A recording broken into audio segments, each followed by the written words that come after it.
Okay, now we are recording, and as people are entering the space, we have a little get to know you question.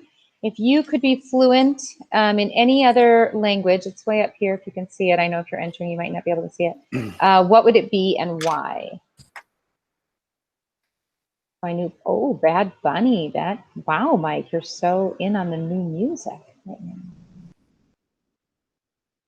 Question again. Mm-hmm. Yes. ASL, great idea. What about you, Uli? Oh, now you can unmute yourself. Are we supposed to say it or write it? No, you're just writing it, but I'm talking. I'm filling the space.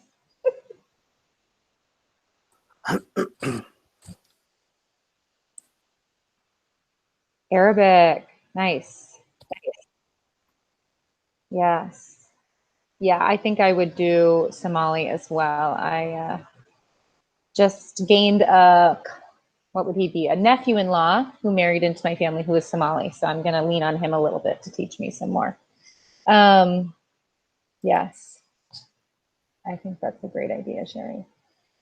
Cool. We'll take another minute or two to fill in your ideas around what language would you choose if you could be fluent immediately in another one. Wouldn't that be cool? That'd be just so nice. Arabic, Italian, Spanish, ASL. Mm-hmm.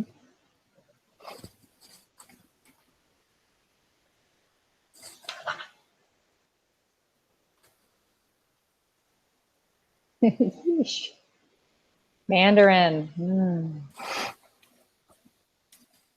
And this is, you might already be language or fluent in multiple languages, some of you. So this would be adding on top of that.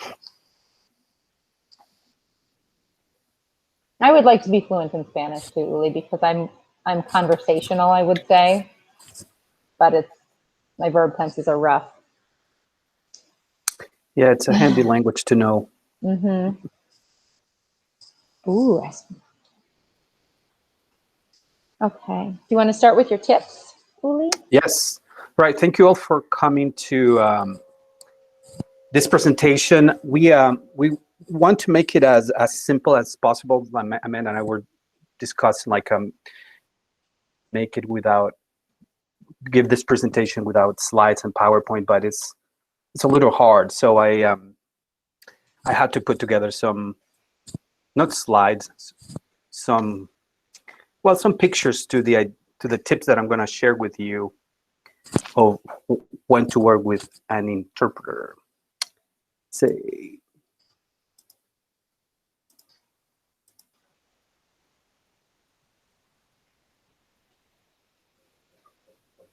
all right. Can you see my slides? Yes. Well, got it. I get. All right. So I've had the pleasure of working as a cultural liaison, as an interpreter before.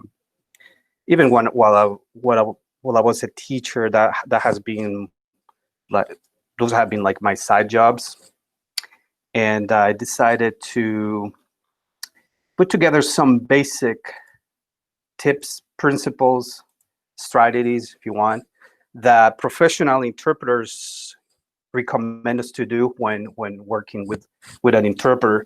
Something basic that you need to know is that there's a difference between interpretation and translation. Translation is done on paper, like when you need for a document to be translated, we use a translator. If you want to speak with a parent, like at a conference, or make a phone call, then you would be needing an interpreter. The first tip that I'd like to share with you is and it's very basic and it's very important.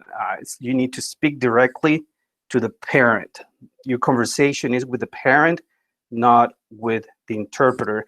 I have seen this happening several times at conferences that I either have served as an interpreter or I've been at, where where the teacher is usually looking at the interpreter, not the parent. So and for today's demonstration, we're not going to be able to do it face to face, but I think it's important to do that, to be aware of that whenever you have the chance to do a face to face interpretation. So remember, your conversation is with the parent, not with the interpreter. Another important tip is the importance of speaking clearly, not loudly. If you're having an interpreter and you speak loud, it's not going to help at all, because the interpreter, he or she's going to be able to understand what you say. In also, it depends if you're having like in today's world, some of you are probably going to have Google Meets because of COVID. Probably going to be able to meet with families, but regardless of whether you meet on the phone, in person, or Google Meet, you don't need to be loud. You don't need to yell. Okay. Pause. This is another important one. Interpreting is a very hard work. It takes time. It's very draining because your brain is, the interpreter's brain is working in two languages. So it is recommended that you say something between 3 to 4 sentences, and then give the interpreter time to interpret what you say.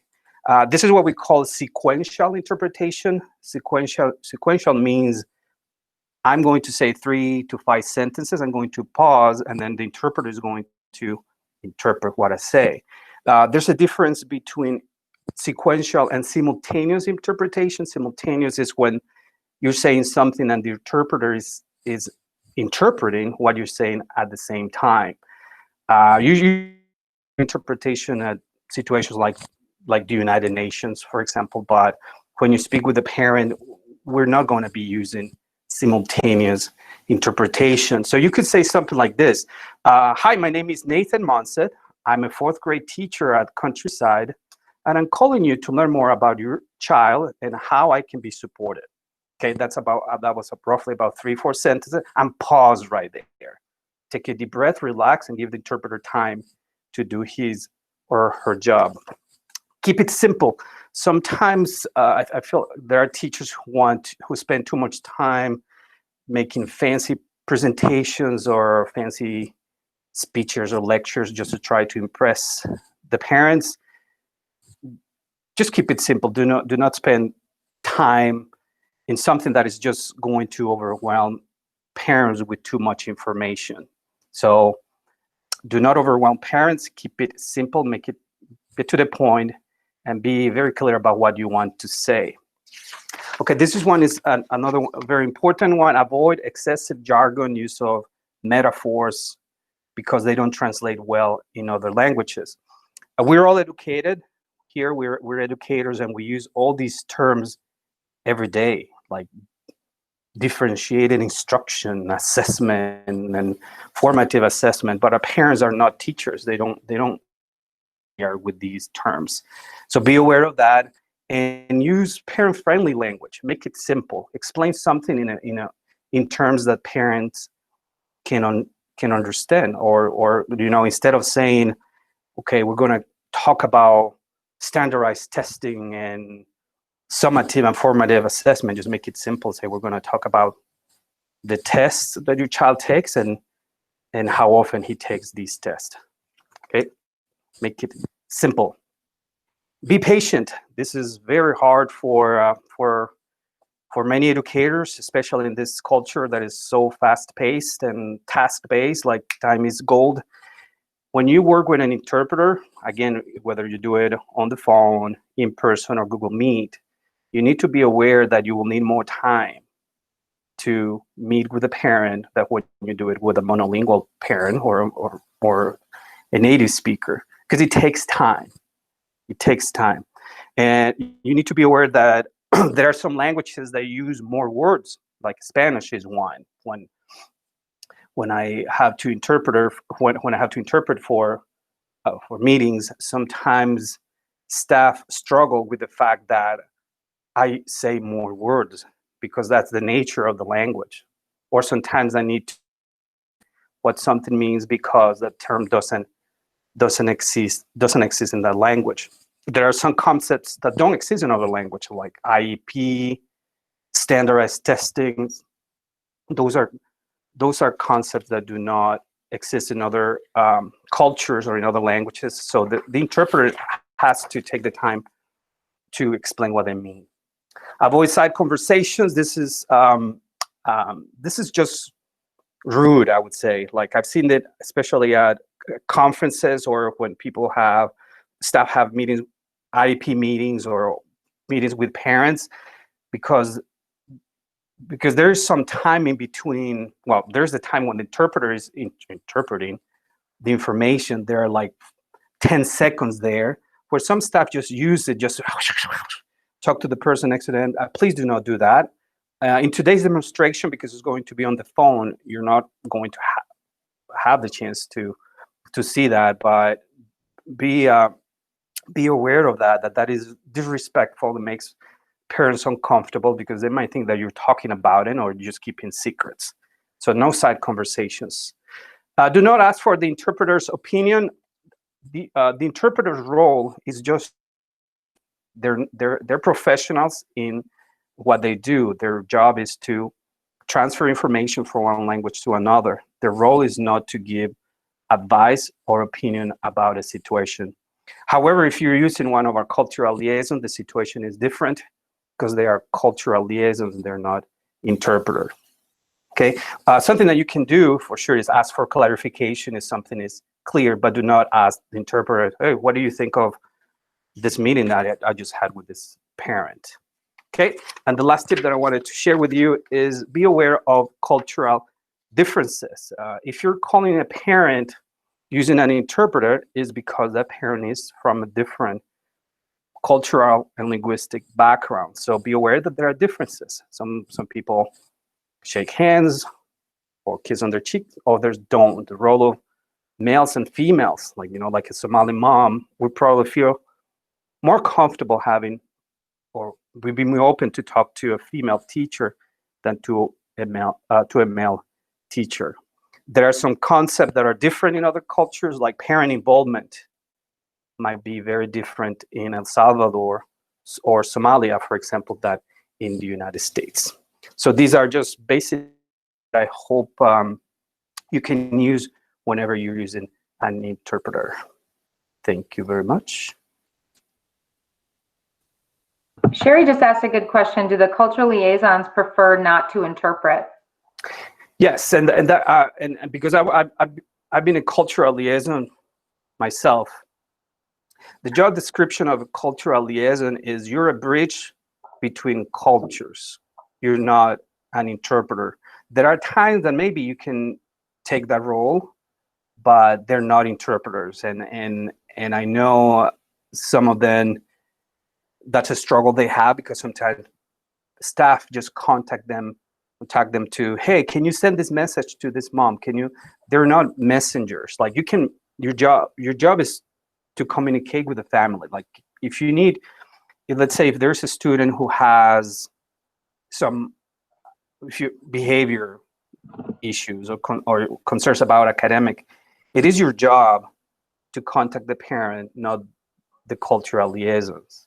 You can use the cultural liaisons for some information on, like cultural backgrounds. Like, if you're strong, like, I don't know how to, what would be the best way to say this to a parent? Like, for example, like if something that is hard for families from other cultures here is when they're evaluated, they receive all these evaluations because there are concerns, and then they qualify for special ed.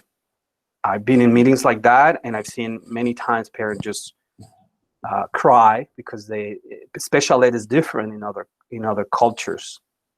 Like in Honduras, where I'm from, and special ed is usually services for students with Down syndrome, for example. So a parent that doesn't understand the system here, the culture here, and you give them a test and he qualifies for special ed, in their head is, oh, my child has this specific kind of disability that is different, or the disability concept is very different in other cultures. And that's where the cultural liaison can be a great resource for teacher to know, but not as interpreters. Don't use it like, I mean, for sometimes they receive, I think, emails from, can you send mom this sentence? With the technology we have today with Google Translator, I mean, if it's a simple translation like that you conference tomorrow at 4, you do not need to contact a cultural liaison for that. You just can use the Google translation. Mm-hmm. And I think we should get to our call soon, but one more question quick before we do that is, in meetings, sometimes one parent speaks English and the other one doesn't. And if one parent said, no, we don't need an interpreter. So I think, again, I would trust the parents on that and what they say. So it might be that both parents are present. One parent is going to understand the whole conversation and that he or she may interpret that later or explain it to the spouse. But, feel free to just say it's, always offer that option. So even if, don't assume just because someone speaks English that they won't want an interpreter. You can always offer that and say, would that be helpful to have in addition? Yeah. One more thing, Amanda, before there are times that families write on Infinite Campus, or sometimes the information that is on Infinite Campus said parent doesn't need interpreter, but it's because the parent, they think that they are bilingual. And but in reality, their English level is very limited, and what they know is the social English. Like they can order at a restaurant, like me. But when you come to a conference and you're going to talk about standardized testing and assessment, it's a different kind of English, and then they struggle. But it's hard for staff to say, well, how do I tell a parent that he or she needs an interpreter, because you don't want to offend them. So I guess that depends on your relationship with that parent. There might be a chance, and that's maybe the cultural liaison can help you, because there can be an opportunity for you to say to the family, hey, I don't know, something like, your English is very good, but can I suggest, would it help if we have an interpreter or a cultural liaison at the meeting? Sometimes I've had a cultural liaison there just to explain some concepts that are hard, but for some families, it's a matter of pride, like they want to feel proud, but that's a tricky one. Okay, I'm just going to share my screen really quick too, to just show you where I would go to get the information to find a translator or an interpreter. So there are two options. One, you might know where to go. You might say, oh, I'm just going to go to resources and employees, and let me know, Uli, if you can't see this for some reason. And then I'm going to come over here, and right here is translation interpretation resources. You can click on that and it's going to take you right down to the phone numbers and everything. Just kidding. Where'd it go? Like, oh, just a minute ago it was right there. Okay, here we go. So I clicked on interpretation and it takes me right down to all of the things I need. I need to write down my client ID. I'm going to write that down to make sure I remember it, and my employee number. And then I'm going to write the phone number I'm calling. And I don't know if any of you got my email yesterday, but I did manage to call the wrong number twice or 3 times, but I did this the first time. So we'll see how this goes. The other thing is, if you don't know to go to resources, you can just come up here and type, and type in language line, and it'll take you right to where you need to go. So that's a really easy way to do it. And again, you don't need to click on anything else. Everything you need is right here. Okay, so I'm going to stop sharing, and I'm going to show you how this works. So I've got my handy dandy cell phone, and I'm going to go ahead and call that. Yep. Yeah, and just we're going to explain what we're going to do a demo, like a role play, but this is the language. It's the real thing. Yeah. This. So Amanda's. So I'm making things up, so forgive me. And so I'm the Spanish-speaking parent. I'm new to the country, and I don't know who's going to call me, so I'm a little nervous. Yeah. Okay. I might be a little nervous. And I'm going to put my phone on speaker, and then we've tested this out. So we hope, let somebody raise a hand or chat if you can't hear anything in just a minute. Welcome to Language Line Solutions. Please enter your 6-digit client ID. So 509109. That was from that page. For Spanish, press 1. For other, please enter your personal code. And that's your ID number. If you have another language, you just wait and you tell them what it is that you want. Thank you for calling Language Line Solutions. This is Anna, ID 351725. I'll be your Spanish interpreter today. This call may be monitored for training and quality assurance purposes. May I please have your first and last name? Yes, Amanda Schutz. SCHUTZ. Thank you. I am ready for your instructions. Great, thank you. I need to call a parent of one of my students. All right. And this is a 3rd grade student named Gabriela.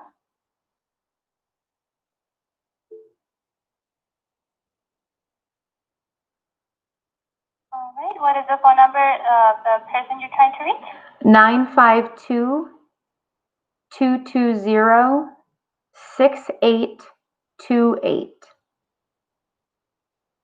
Thank you. Is there someone in specific that you want to contact, or just ask for Gabriela's parents? I think just Gabriela's parents is fine. And what happens if I get the voicemail? If we get a voicemail, you can tell me before we dial out if you want to leave a message, and then I will know what to say.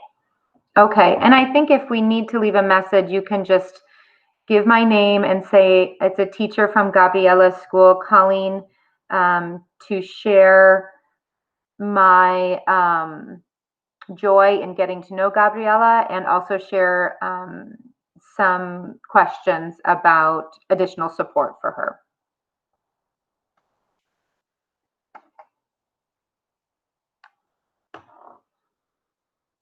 All right. And if we get an answer, do you want me to introduce you as Gabriela's teacher? Yes.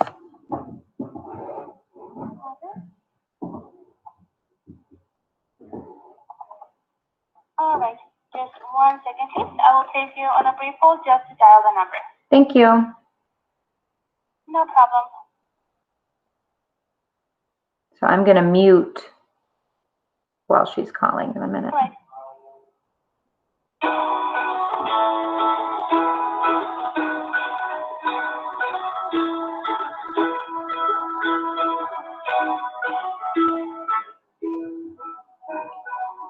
Oh, Uli needs to unmute.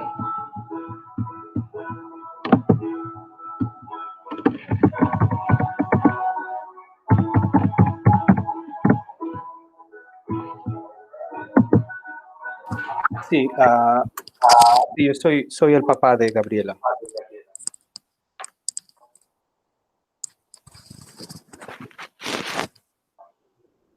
I'm sorry, say that one more time. Gabriela's father on the line. Okay, thank you. Can you let him know that, first of all, it's been great getting to know Gabriela this year, and I enjoy her sense of humor and her great curiosity. Primero que nada, quiero comentarle que ha sido grandioso conocer a Gabriela este año. Disfruto mucho su sentido del humor y su curiosidad. Muchas gracias. Gracias maestra por llamarme. For calling me. Okay, so I'm calling mainly because Gabriela is really engaged in classes in person and when we are online. At the same time, I'm not receiving her assignments. They're not getting turned in to me. La razón metida en sus clases en persona. Sin embargo, como estamos también en línea, no estoy recibiendo sus trabajos.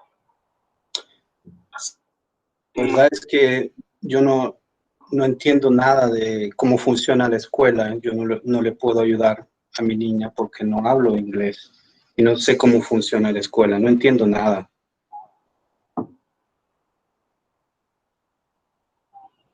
Really do not understand how all of that works, how the school works. I really don't understand any of that. I'm sorry to hear that. It's confusing, but I totally understand because everything is new this year. I hope we can support you with some resources in Spanish. Lamento mucho escuchar eso. Sí sé que es algo confuso y lo entiendo perfectamente. Y espero que podamos ayudarlo con eso más adelante. Igual voy a tratar de mandarle recursos para que se pueda apoyar y ser en español. Ah, qué bueno. Sí, porque la verdad yo recibo un montón de información en inglés, pero como yo no hablo inglés, no lo entiendo. Y a mí me gustaría ayudarle a mi niña con las tareas, pero yo tampoco no hablo. Pero qué bueno que me van a ayudar. Gracias. I do receive a lot of information, but it's all in English, and I don't speak English, so I really don't know what to do with that. But thank you so much for helping me. Would it be okay? It sounds like you get the emails from school. So is it okay if today I send an email with a video about our online learning that is in Spanish from our cultural liaison, Blanca?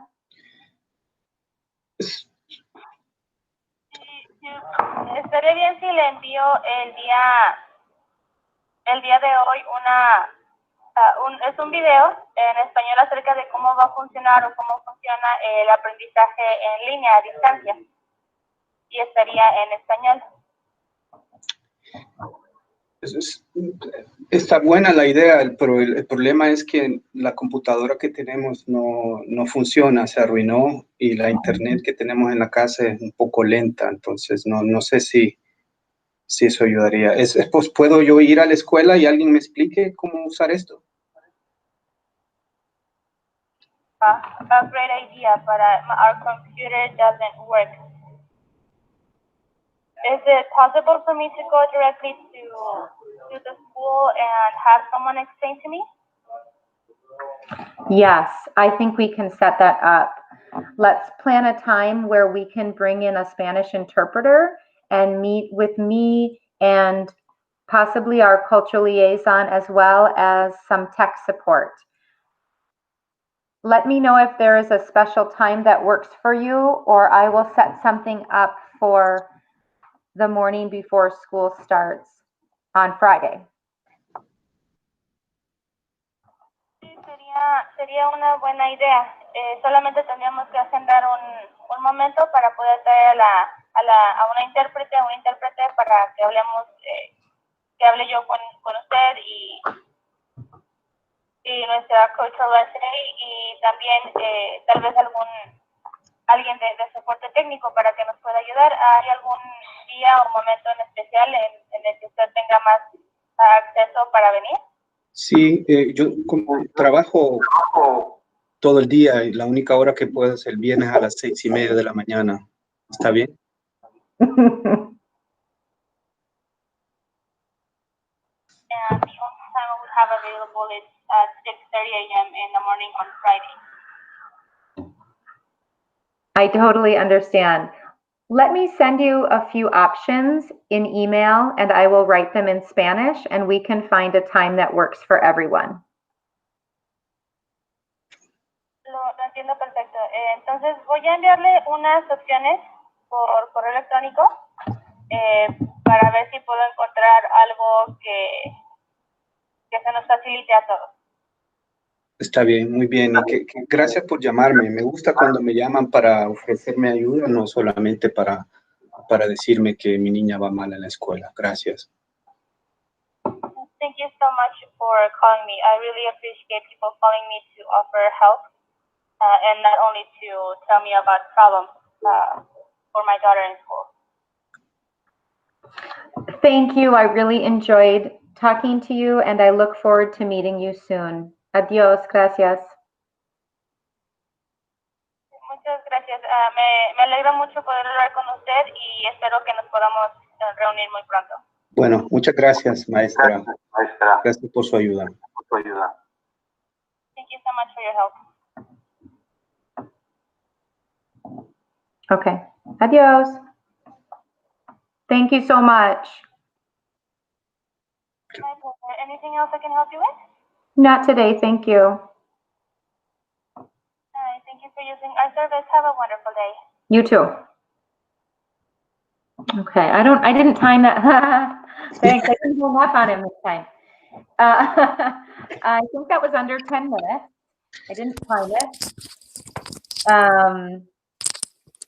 Uli likes to make me jump through some hoops to make sure I've got some answers, but I think in the long run, you know, what we know is that I might have to make another call, right? Or I might have to send another email to follow up to make sure we get what we need. We didn't answer the question of how we get Gabriela to turn in more assignments, but we got support to Uli to make sure we can connect, and then Gabriela can have the support she needs. Or maybe you can ask one of the ML Squad people to help you. I heard they're awesome. So maybe this could be a good mission for them. But I want to caution, because I feel like one of the reasons we're doing this is because we often hear that, and it's okay if you've done this, but that a classroom teacher will go to the ML teacher, the ESL teacher, and say, hey, can you call this family for me? This is a concern I have. And I totally get that. But this is a time to take ownership, because the ML teachers are calling all the time, and the classroom teachers need to just do that as well. It takes, you know, you just got 10 minutes, and it can be scary the first time. But and I think well that was the reason, the main purpose of doing presentation is to just share with that is, it doesn't have to be intimidating. And I know for some staff it is intimidating. Just, oh, are they going to be able to understand me? How complicated is it to use this language line? But as you just saw, it's just, you just go to the website, look at the number. You need to have your two things: your ID number, the number you're going to call, and then you just call. And hopefully you can use the tips of using it when you interpret. And it takes time. And maybe the first time you're going to be a little nervous, but the more you do it, the more pro you're going to look in the long term, in the long run. There is one assistant principal in one of the elementary schools that he's so confident doing this that, I mean, because he feels so confident because he does it all the time, and he calls families from multiple language and cultures. However, I think because sometimes staff rely on someone like that, they don't do it themselves. So as Amanda was saying, I think it's important that everybody takes ownership of this. Like if you have a student in your roster and if he speaks Chinese Mandarin, it is your responsibility to make a connection with this family, not the cultural liaison, not the ESL or ML teacher. And one last note, and then I think we might do breakout groups for just a few minutes. We won't keep you to one, but is that, yeah, like Uli mentioned before, it is often hard to find whether the parent needs an interpreter or not. So it is helpful to just talk to the student and ask them a little bit about their family structure, who's home, what languages do they speak, where do they speak it, and that'll help you know if it sounds, even that the person maybe speaks English but it's not fully clear, use that language line. It's not gonna, you know, anyway. I would. Yeah, there's a question in the chat here. It said, do you find it's better to text or email a parent to set up a call time to ensure they will answer the call? Again, the first time is probably going to be difficult because you don't know the family. I think it isn't. Yeah, I would call, because email, some families don't answer email. So it isn't until you develop that relationship with the family that you know, oh, okay, I know this family works at this time. They're available at this time. Like from my experience, I've learned that when you make that connection, you kind of get to know when they're available. Like I remember one family that dad were working 2 jobs and the day off and said, well, I was sleeping, like I think it was a Wednesday, but you can call me anytime between 11 and 1. So he gave me a window and a time, and then that's the time what I would call it. I think sometimes staff use the excuse of they don't care. They're too busy without being aware that why are they too busy? Why is it that they're not answering? And I think when you dig deeper and try to learn more about the parent, well, some parents, sometimes it's socioeconomics. You have 2 jobs. How can you be answering the phone when your schedule is different? But once you make that connection, I think it opens up a window of opportunities to develop a relationship with this family. Breakout sessions now? Yeah, and I was just going to say, leaving a message is really a lot more personal than an email. So it just lets the family know, like, oh, wow, I got, and you're going to say something nice. You're going to leave a message that you enjoy their child for whatever reason, that make something up if you need to. But, that's a lot more personal, which is helpful. Yeah, do it. Do some breakouts. So we're going to try a new feature here, and we practiced yesterday, but we'll see if it works today. So we're going to put you in small groups, but it says your host can assign people, not me. I thought I was the host, and I made sure I signed up first, but I don't have rights now. I also am not the host, apparently. So. Who is the host? Is it Mike Walker? It is not. I just checked. So for those of you playing at home, if you go up to the upper right corner, there is a icon next to the chat icon to the right that has like the triangle, square, and circle. And if you click that, you'll see breakout rooms. Now, when you click on breakout rooms, if it pops up and shows that you have the ability to assign people to the room, if you could let Amanda and Uwe know. Do we have a winner? A winner of what? It looks like it popped up for me. Ooh. Like So maybe you're Oh no, it says your host. I'm sorry. yeah. Okay. Is it Libby? Is it Libby because she created this? Whoever created even though she created the URL, it's not Okay. there. And- So does anybody see it as you are the host? Well, that happens when you use technology. Well, so we're going to skip that part, and we're just going to do it. The plan was you're going to go to these breakout rooms. It would be cool to use that, but I guess next time. And then we're going to come back as a whole group to discuss based on the principles or the tips that we've shared with you and the demo, what are some, how do you see yourself using these resources? That's the first question. Oh. And then we're going to go to challenges, but I guess you can either type it in the chat, how can you use these resources? How do you see yourself using these resources? Or you can just jump in. Can I have a brave volunteer, or should we pick a volunteer?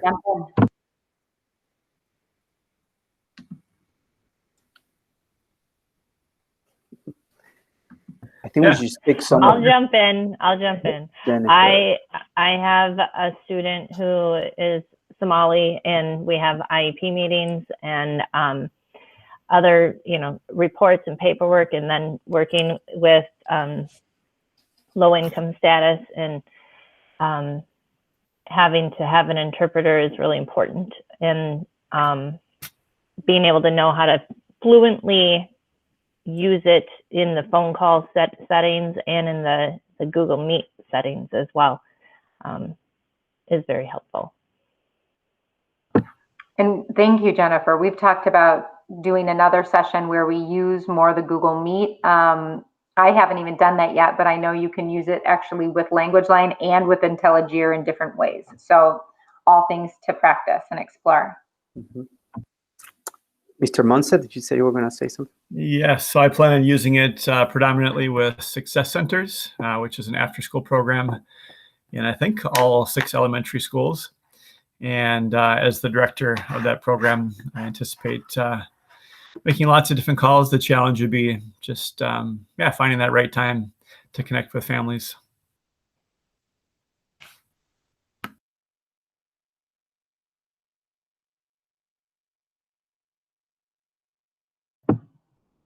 Cool. How about Mike Walker?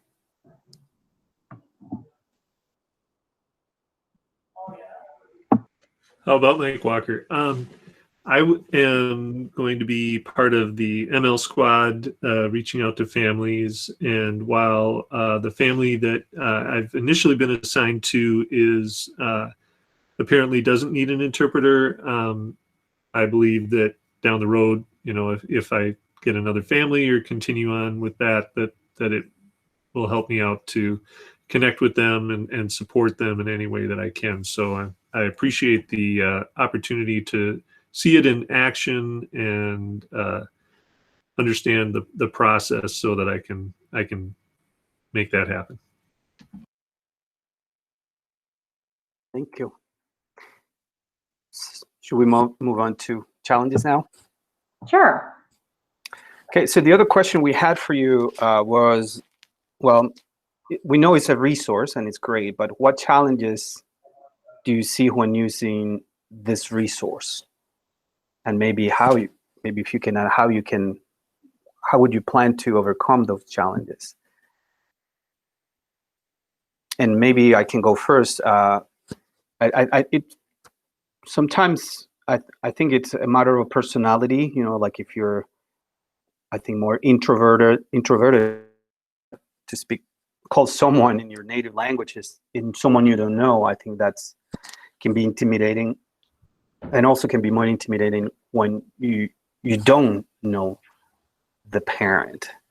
But I guess it's a matter of, as I said before, practice. Like when the more you do it, if it becomes something you do all the time, you probably won't even be thinking about it, that you're calling a parent with an interpreter. Maybe you will memorize the language lines, phone number, because it will be part of your habits. One challenge I could see is just establishing a line of communication. I think especially if you're first trying to reach out, you're cold calling a parent or a family, and then there's an interpreter on the other line, I could see on the receiving end how that could all be very confusing very quickly.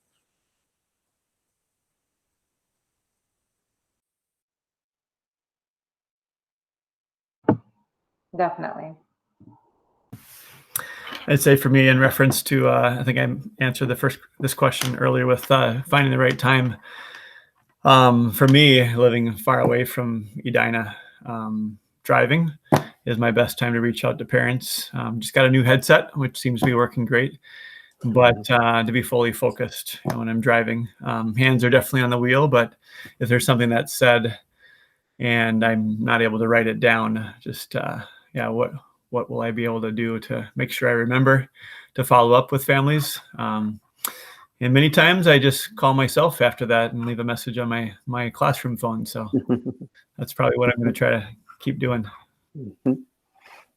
Yeah, I don't want to forget this. Blanca is one of Blanca's cultural liaison tips. She has in her slides in the presentation, says, if you're leaving a message to a family, he said sometimes there are staff that leave a message to the family, like, can you please call me back? But then the family is not going to call you back if they don't know who you are or they don't understand the language. So I think sometimes little things like that just make the communication not be as efficient as possible. Like, I mean, and I know some families are hard to reach. I think I get that, but as I said, again, it's just finding the right time to do that, finding the right time to make those quick connections. Sometimes the experiences I've had on the language line, it's kind of about which interpreter gets assigned to the case. Mm-hmm. And so, you know, my most recent one, you know, the interpreter was washing dishes and, you know, helping get some dinner for her kid, and while she was interpreting, and, you know, it's just, you know, I know we're virtually doing our work, so you know that's not always going to happen, but you know, and sometimes it's just kind of like you hear the parent say so much stuff, and then they come back and they just kind of say like 2 sentences, and you know, trying to make that connection with the parent, and not sure that I'm really getting that connection through the interpreter, you know, as it's being maybe condensed or summarized. So sometimes I think hanging up and trying again another day, cutting the conversation short and saying, hey, let's talk, let me follow back up with you again, and then trying to get a different interpreter assigned. Yeah, or some of the challenges. I don't know if you have suggestions. When you do it often, and I think the purpose of if you came to this presentation, you're going to try to use it more often, and you learn from just doing it, and then you start develop some skills. And something that even interpreters themselves recommend is that after you, let's say you had several experiences with specific interpreter, and this is more like face-to-face, you can request the same interpreter for that family or for those events, because I mean there are some staff who feel more comfortable with the language or in education. Like I used one interpreter for an event I had last year. She speaks I think it's Chinese Mandarin, and she's a parent here, and her kids go to Edina, so she knows the school, she knows the system. So it's someone who I got her name, and someone I'm planning to request next time I have an event like that, because I was even able to, conversation with the interpreter about Edina and the city. So that helps. I think slowly you can have your own list of interpreters that you had a good experience with, and maybe some that you didn't, like the person who was washing the dishes. I don't know if I would call that interpreter again. Yeah, I would say too, like one thing you could say in English is like, I'm really having a hard time like getting the full interpretation. So just mention that you're feeling a challenge or struggling with that. But also I would just want to mention too, depending on the language you ask for. So I've had experiences where I need a Tibetan, interpreter, or any language. And depending on who's working right then, it can take I could be on hold sometimes for a few minutes, or 5 minutes waiting. So Spanish is usually real quick. Somali's pretty quick. Other languages might take a little bit more time. Or I've had people also say like, what's a good time for this service to language line to call you back so we can find someone who can do this for you. So those can take a little bit more time with not as common languages. You mentioned about how, to plan for it to take a longer period of time. Is there kind of like a time limit with the interpreter? Like when you're just calling like you did, where it's just, here I am, let's make this phone call. Is there a time frame that they have where they're like, okay, I got to go now kind of thing? Or in setting up meetings ahead of time that they're going to be assigned to that meeting or call, where they might be maxing out? I think, you can answer this, Uli. No. Well, you can add, when you use the language line, this specific service is for kind of quick, spontaneous calls, like 10, 15 minutes. I don't know how long do you think our meeting was? 10? Like 20. So that is, you don't need to make any pre-arrangements. It's just on the spot. Now, if you're planning to have like an IEP, or it's a very, sensitive meeting, that then you plan ahead. You call in advance, and you can even request the company I'm going to have, you know, like, well, just an IEP, so that they can find someone who has more experience, you know, with working with special ed and on those kind of things. But for this specific kind of service or activity, I think it's just, you just pick up the phone and it's going to be quick, in 15 minutes the most. But they're available, I think, to work as long as we need them. Anything else, Minda?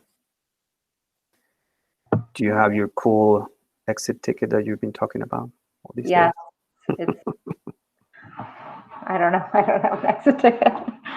No, thanks you all for joining. And I would just say that Uli or me or any of the culture liaisons are happy to help with any, you know, I'll sit right next, well, I won't sit next to you, I guess. I'll just be with you on a virtual call and be with, you know, if somebody wants support or help in making a call or whatever it is. So. Well, thank you all for being here, and good luck with your phone calls. Well done. Thanks, you guys. Thank you. Thank you. Thank you. Stop the recording. Great job, everybody. Thanks. How much does that cost for the district?